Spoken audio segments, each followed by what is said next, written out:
Do you know the initial hormone attraction stage only lasts about 12 to 18 months? In that stage, a new couple doesn't need much support to turn on and feel physically attractive to each other or maintain the libido, and mostly driven by hormones and initial attraction. But after that, how can you remain the attraction? Whenever there's a decreased intimate connection between couples, I always invite them to look into the erotic connection, which is beyond physical intimacy and sex. Because eroticism is a combination of the turn-ons from our psychology, body, and energy. To build your erotic connection will definitely help your sexual connection and goes way beyond that. Here are the few habits that erotic couple does. The first thing is erotic couples do not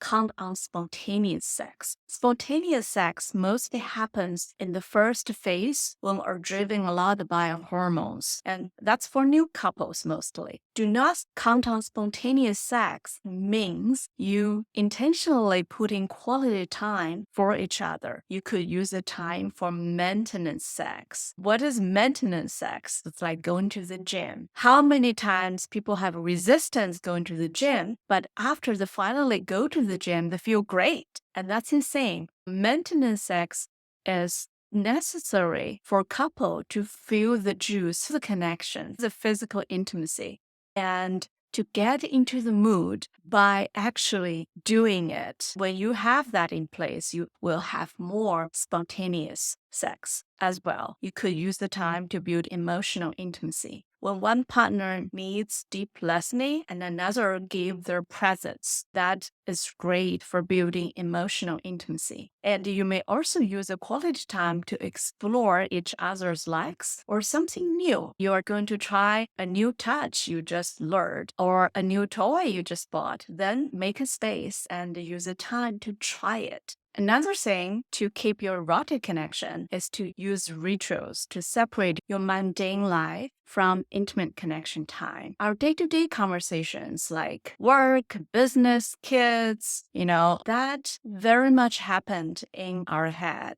When a couple mostly connect with the headspace, it feels like a colleague or a friend. Erotic connection happens in the body with body language and with the energy. So it does not gauge our thinking head much. You use rituals to separate your day-to-day conversation from the erotic or intimate connection. For example, switch on different music, use different scents and decorations. You may take turns to set up a different vibe for each other. This is more than just wearing a sexy lingerie. You're quiet down your headspace, get into your body, slow down, and put your presence on each other. This is very important to have the ritual change and indicate that you are in a different space and switch on a different mood. Another feature is erotic couples can openly communicate about sex and sexuality. They feel safe to share with their partner the turn-ons and turn-offs, their pleasure. They also respect each other that not all the turn-ons and fantasies have to involve another party. Because to be honest, we are erotic beings, and being in a committed relationship doesn't mean all the erotic turn-ons is associated with this one single person. All those elements I just mentioned are built on being authentic with yourself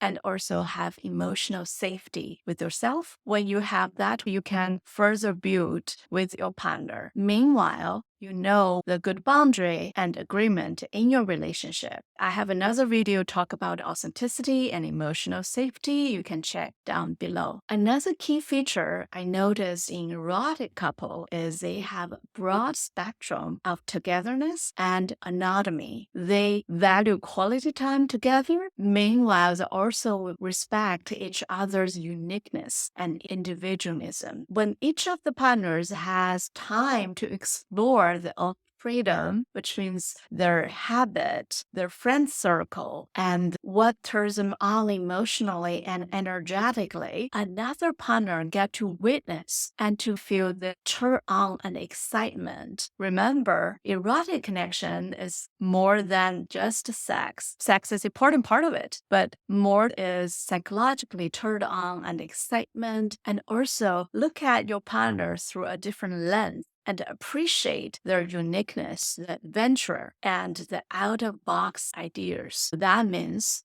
there is a good amount of togetherness and anatomy. If you're interested in more discussions like this, sign up for my free newsletter, and you can also find my consultations in the description. All right, let me know what resonates with you in this video. I hope to see you in the next one.